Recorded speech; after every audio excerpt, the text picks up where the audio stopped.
some of the comments I've read, I've been to India, it's the dirtiest place I've ever been, and I never go back. Are you kidding? Most Indians keep their homes immaculately and beautifully. Meet Jeff Goldberg, an American film director who's been living in India for almost 15 years, where he runs his own acting studio. Jeff shares common prejudices about India in America, how to understand India if you're not from there, and whether the caste system affects foreigners who live in India. I'm Maxchernov, your insider to Expat Life. Chalo! Especially for Americans, especially Americans my age or my generation, easily the worst thing to ever happen was Indiana Jones and the Temple of Doom. Because that film is so incredibly prejudiced and just straight up, to use modern nomenclature, unwoke. I've always wanted to say to Steven Spielberg, so Steven, if you're listening, I want to ask you a question, which is, why would you take easily one of the greatest cuisines in the world, Indian food, and make a mockery of it in that scene when they're eating dinner at the Maharaja's palace?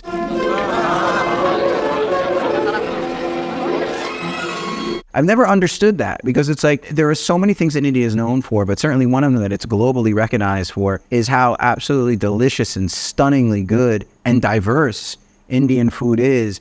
And suddenly to have this Maharaja scene, which is totally just stereotyped and upside down, is really, really, really strange. And even people say, but Jeff, they're in the Temple of Doom Palace, so of course they'd eat the snake surprise and eyeball soup. But it's like, wait, even in the village, you have them eating bugs in the food and stuff. And I can tell you one thing, and I mean this with all the respect it deserves, is no matter where you eat in India, you will eat clean, good food. People take that very, very seriously. Even people at the lower end of the socioeconomic ladder, you eat really nice stuff. It might be simple, but it will definitely be yummy. So I've always wondered why he did that. Anyway, so sometimes you have to debunk rumors and ideas like that. Americans it's a very insular country, as much as it doesn't think it is, as much as it thinks it's a global player, and it is a global player on the world stage in terms of its foreign affairs and, of course, its military. But the average American isn't the most worldly person, for better or worse, and that's not a criticism, it just seems to be a fact. And when they come outside of that bubble, the expectations that they come with are often things they learned on television or in the media that probably are either A, old news, antiquated, or maybe just straight up wrong. You have to sort of debunk some of that stuff along the way, for instance, some of the comments I've read in yours and my chats is, I've been to India, it's the dirtiest place I've ever been, and I never go back. Look, I can't sit here and say that India doesn't have some sanitary issues, but at the same time, are you kidding? Most Indians keep their homes immaculately and beautifully, and the vast majority of people have folks come in and clean each day for them. So to sit there and say it's a dirty place is a false narrative, and when you label it like that and you make that general sort of statement, you diminish a truth, and that's unfortunate. And then you propagate that truth and you allow that truth to become fact, and unfortunately, that might actually dissuade people from wanting to come here and see what it's like, and I would never, ever, ever do that. I think that's a terrible thing to do to any country or culture. Well, I think you got to get on the ground and see it for yourself and make your own judgments. Why do you think there are so many misconceptions that I personally see in the media, in YouTube comments, some different type of stereotypes about India spreading around? I'll be honest. There's a wonderful book by a French doctor from the 1950s, 40s, 50s, and 60s, named Frantz Fanon. Frantz Fanon was a doctor born in the French West Indies in Martinique, and he wrote a book about his experiences when he moved to the metropolitan part of France, which is European France, and then his experiences as a medical doctor and psychiatrist during the Algerian War in northern Africa.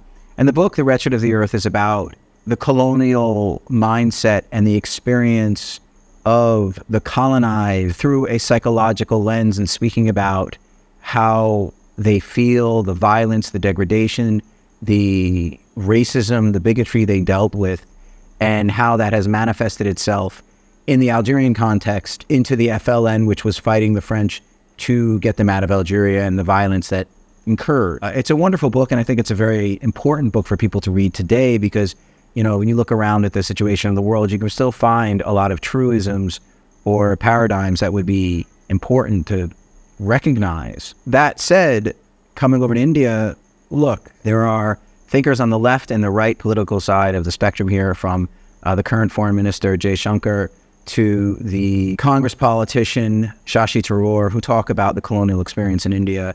And there really is no way to understand modern India without at least having a recognition of the colonial lens. And so much of the pedestrian view of India is without a doubt mixed up in that colonial view. And sadly, unfortunately, and pathetically, even this many years since the end of British rule, a lot of it is just racist. It is, I'm sorry. And I know that that's going to be something that's going to light off a lot of comments from people because, of course, I'm not calling anyone a racist. That's not what I mean. What I mean is that prejudicial thinking is the result of not knowing and coming to a conclusion about something without having the full picture or at least enough information to make a wise, informed, at the very least educated guess. And I think that the reason people have so many prejudicial views towards India is because they allow the media, films, hearsay, or just borrowed cheap ideas to become the narrative for them. And that is very, very sad because, look, I think that, of course, India is different. I don't think any Indian on earth would ever dispute that. But that doesn't mean that it is a place that is any less incredible or full of wonder. Surely it has its problems. And again, I don't think any Indian would ever not admit to the problems that the country has. But to be completely one-sided, which is often the case with non-Indian views vis-a-vis the country, it's sad. And it's just straight up lame that in the 21st century where we have access to so much information and we have greater ability to travel, that people don't debunk those unfortunately prejudicial views. So I think that's one of the reasons. This YouTuber guy, Bold and Bankrupt, very large travel YouTuber, recently went to India, and most of the time he's positive about the countries. But for India, he was like quite negative, and it was a lot of backlash. But I think the problem is if you just walk in the streets and you have this pedestrian view, not understanding the complexity of things, the history, then it's kind of easy to start judging and like saying like, oh, why, what's going on, why it's working this way. So any advice for, let's say, for foreigners, how to understand that complex country as India? Anywhere you go in the world, you have to be a sponge. You have to be willing to soak in what's there without judgment, And I think the one thing that we all spend so much time forgetting, we don't even spend any time forgetting because we just forget it straight up, which is empathy, right? Like, what is empathy? I think that, that is one thing and one characteristic or one quality or one emotion that the world can use a lot more of right now is empathy. No one's asking you to like everything. No one's asking you to enjoy everything. No one's asking you to even understand everything, but at least take out the time to recognize that someone else's journey isn't yours. And that person got there through a series of events and circumstances and experiences that belong to them. And those moments are their life, and they're as important to them as yours is to you. But we are so quick to judge. We are so quick to paint people with a brush that is very black or white. It's very monochrome. And the world is not monochrome. I mean, I know that here I am sitting behind all these black and white photos here at my studio of my actors, but life is gray. Life is gray. And I think that the more we embrace that incredible infinite number of shades of gray, the more empathetic we become. That's just my very, very, very humble view. And again, I'm sure the comments will light up with 1,000 thoughts on that. But ultimately, I think that if you're coming to India, you're coming to an ancient place that has existed as long as history itself, but also exists in its own right. And much like your own society, it's unapologetic about what it is. And it doesn't have to apologize or make a allowance for you. You need to recognize that you're here and you need to be a little patient with that. And it's going to challenge you. But isn't that why you're coming? Isn't that why you travel? Isn't why you do anything to learn? If you're doing something just because it fits into your everyday and it feels comfortable, then, and that's fine. That's okay. If that's who you are, if you want to live that life, if you're happy with your everyday, then don't challenge yourself. But if you do choose to challenge yourself, be open-minded to it. India can be a dangerous, wild place, and you got to be careful, and you got to be a little bit sensitive to your whereabouts, have some street smarts, of course, especially if you're a young woman traveling on your own or a group of young women. You need to be safe. I mean, I'm not going to sit here and pretend that it's all music and candy canes, because it isn't, okay? But I'm from New York City. I mean, I wouldn't tell you to walk around certain parts of New York City in any hour of the day. You got to be smart, right? when I was a kid, I didn't go to certain neighborhoods at a certain time of the day, not because I didn't feel like I wouldn't be welcomed, but because it wasn't safe. It wasn't safe, and that was a truth. And I mean, if you know something's not safe, you got to be a little smart about that, right? You can't expect the will of the world to change to your demands. That's naive. If you spend like 10 plus years in the US or in Europe, in most of the cases you become a citizen of the place, of the particular country. Like, how would you call yourself? You are like expat or immigrant or foreigner, or you're like pretty localized? How would you define yourself? Expat, as far as I know, is somebody who's sent here by a company, and the company is, picking up the tab on everything from the school for the kid to the house to the car, that kind of thing. Immigrant, of course, is someone who comes and sets up a life, and I'm not really sure what's in between that, but I'm sure there are many. If you're being strict about definitions, I fall under the immigrant category. I came here on my own volition, of my own will, set up a business, set up a life. The company that I run is an Indian company. Yes, of course, it now keeps me here, but it didn't send me here. Everything is kind of on my own. And it's interesting, so that word immigrant has a lot of connotation attached to it today, especially in certain parts of the world. And, I live as an immigrant, and I can really empathize with the struggles that immigrants have. Now, of course, I'm someone who has a university education, and I definitely come from what would be considered a middle class, even privileged background. And I fully recognize that. My journey cannot be compared to that of someone who comes from a much lesser means. And I understand their struggle is infinitely more challenging than mine. But, in terms of like not having any family here, in terms of not having anybody like to call who can hook me up with like, some like information really easily, or I don't know, have a cousin or a cousin who works in a certain administration to get something done. I don't have any of that. I've done it all on my own. And that's been an interesting ride because, I've had the opportunity to see the Indian Administrative Services up close and personal. And, it works. And I know that, we always get lots of comments in our chats, and they're always very, very heartwarming. So a big shout out to everybody who makes the comments. Thank you. But people always think that I'm just being nice. But actually, I got to tell you, the Indian Administrative Services, I've dealt with the FRROO office, which is the Foreign Registration Office, a few times. It's been pretty straightforward. It's been pretty easy stuff. As long as you show up with the papers you need to have, the signatures you need to have, you're pretty well sorted out. Actually, people are going to kind of roll their eyes at this, but the most difficult and challenging immigration situation I ever went through was in the U.S. That was really hard because, my ex-wife, who was my wife at the time with my son, we had to deal with some paperwork stuff, and that was really challenging. They made that hard on us, and they made us, and they did something that I never experienced in France, because I lived there, as you know, for a long time. I never experienced here in India.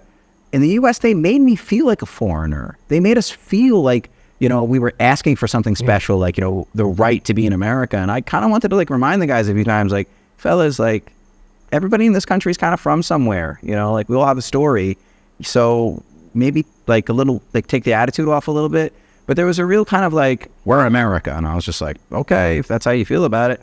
And of course, you find yourself like apologizing to people because you're American. You're like, I'm so sorry. There was a little chauvinism in it that was surprising to me, where in other places I haven't experienced that. What do you feel when you are on the US soil and then when you go back to India? How do you feel? There were things, it's funny, because like actually it's very, very beautiful and incredibly gracious. But Indians, because I've lived here for so long now, sometimes they'll like sort of passively just be like, oh, Jeff, you're one of us now, right? And I never really get that until actually I'm out of India and I realize how accustomed to living in India I am, how accustomed to the food and the flavors, the people, the spaces and places, the way life moves. You realize how accustomed and how conditioned you become to a place when you're out of it. So, and actually I do feel that when I'm in the US. I feel like, wow, I really haven't lived here in a long time and I don't really get everything about how it's done or, for instance, like one thing that I'm terrible at is Americans are pretty good at being on time. If they tell you 1 o'clock, they probably mean 1 o'clock, where, I'm, 1:15, 1:20, but I've learned the trick with Americans is that if you message them when you're on your way, even if you're running late, you say, I'm on my way, they know you're coming. So they don't start to have some sort of like, panic attack that you're not coming. It's just, I'm coming, I'm just going to be a few minutes late, but I'm on my way. I know where I have to be there. Let me reassure you. So yeah, How's it in India? Any tricks how it works in India? show up. I mean, that's it. Just show up. You know, I mean, of course, but actually that trick of on my way is something I even use here, you know, because traffic can be a little bonkers here in Mumbai. One always needs to sort of just kind of let people know that at least you're on the way. I think that's a polite thing to do because you can't always guarantee 100% that you're going to be on time because it's not always in your control. As a matter of fact, the monsoon is leaving us now, and it's leaving us not just in terms of the fact that the rains are stopping, thunder and lightning, but also the roads, you know, there's a lot of potholes everywhere. So, you know, even like, because I have a bike, you know, we've talked about that. Like, you know, when I'm going up and down the road, I gotta have to do some of these and some of these and some of these, some of those, you know, and you can't always guarantee that you're going to be on time because you're not really in control of how well paved the road might be or it might not be. Is there anything that as a Westerner, as an American, you can't do in India? Or, I don't know, some maybe social circles that you never would join being a foreigner or being an immigrant in this country? India's social hierarchy is very complicated and can be at times very rigid for people in that hierarchy, meaning the socioeconomic hierarchy. And of course, unfortunately, we still have a caste hierarchy here in India. And it can be very, very complicated and a very delicate matter for people to deal with. But as a expat or immigrant foreigner, I don't have to deal with that because I'm out of the system. I'm not part of the hierarchy. I'm a foreign element. So people from all walks of life, from those who you would consider at sort of the elite levels down to the more, you know, lower levels, everyone's very welcoming and very, very loving and very open-minded. So there is a sort of open invitation when it comes to the social hierarchy in that regard. But there is also a degree of, I wouldn't say it's closed off. Indians don't assume that you know anything about their culture or their country because they're so used to people being ignorant of it in a way that is diminishing and demeaning.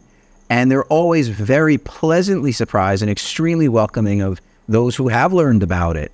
So at first, people could be a little, when it comes to certain topics, be a little standoffish. But the minute they know that you have taken out the time to get to know their culture and appreciate their culture and even maybe celebrate their culture, they love that. They absolutely love that. They're extremely welcoming. So it's kind of a complicated thing because at times you're in and other times you're kind of out, and it's something you kind of have to learn how to judge.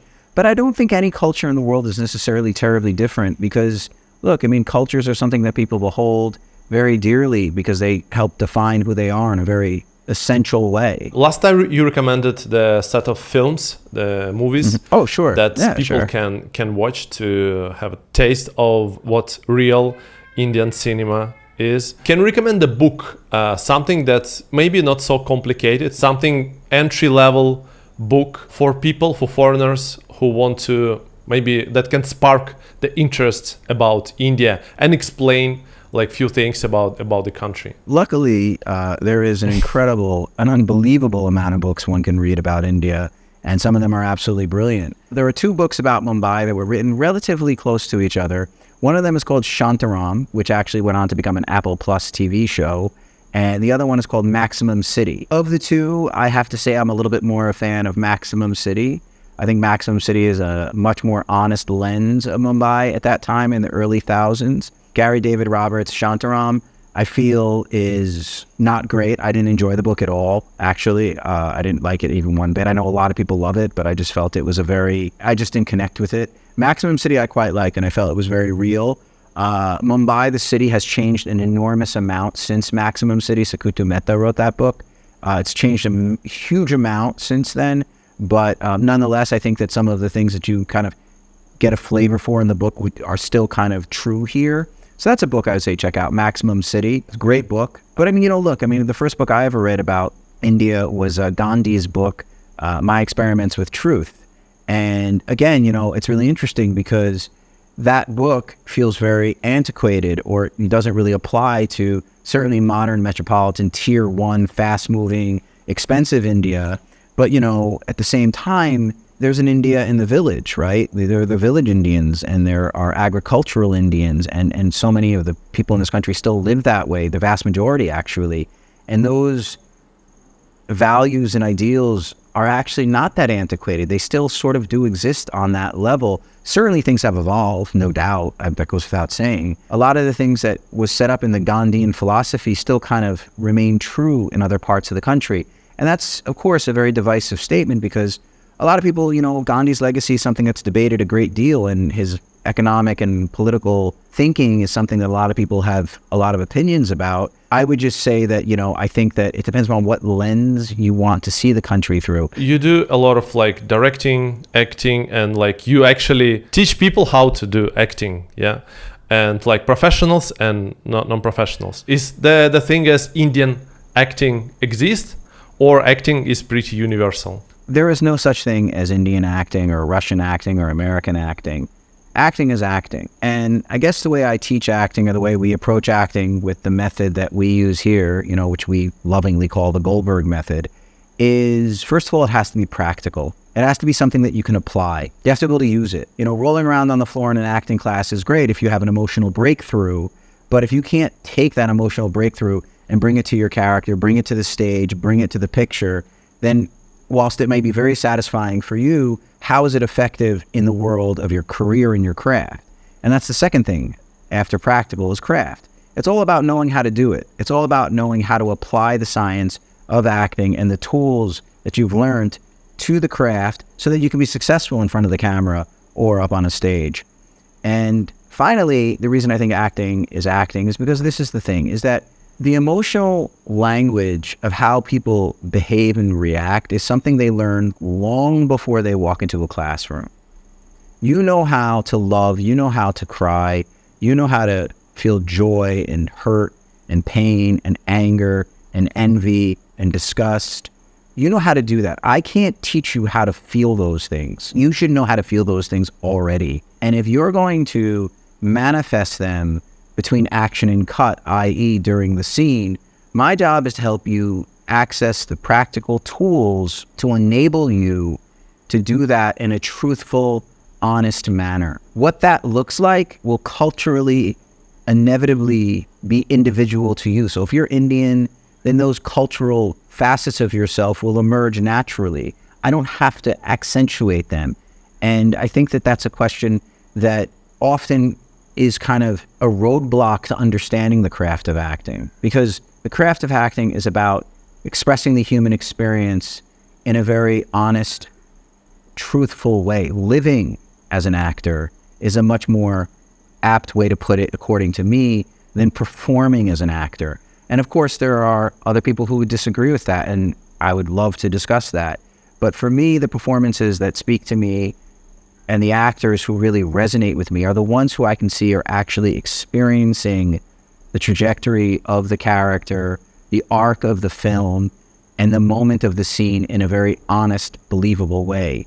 Because that resonates very deeply inside of me. It makes me believe them, it makes me relate to them, it makes me emotionally connect to them. For those who want to learn acting, we will leave a link for Goldberg Studio in description, so feel free to reach out. What's the biggest lesson that you learned in India? Or let's put it this way, India taught you? Patience. I am not by nature a really patient person. It's not a characteristic that I was naturally displaying throughout my life, let's put it that way.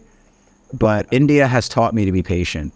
It is not, and I don't mean that I'm waiting in the road or stuck in traffic. What I mean is that life has a different rhythm. And we kind of jokingly spoke about IST, Indian Suggested Time, once before. Yeah, India has taught me to be patient, and has taught me, especially about my career as a filmmaker, to really kind of take my time, to recognize the importance of taking my time and the value of taking my time. And that's been a very, very, very humbling lesson, which is actually the second characteristic or thing that the country has taught me, is humility. In the West, we spend so much time obsessed with the idea of ourself, and we spend so much time trying to nurture our individuality and our ego. And that does not necessarily mean that it doesn't exist in the East or certainly in India, but there is a stream of thought and there is a stream of consciousness and a very real narrative about how individualism can be very deeply destructive, and how your ego can be something that consumes you to the point of self-destruction. And as a filmmaker, as a writer, actor in that sphere, you spend a lot of time swimming in waters that are not humble, and you are around people who are not humble. And I'm very grateful to the fact that for whatever reason, albeit the philosophy, the religious texts, the people, the travel I've had, the interactions I've had, I've learned to be a lot more humble and recognize that I'm part of a much bigger thing. And that is a beautiful, very satisfying feeling for me. So I'd say humility and patience.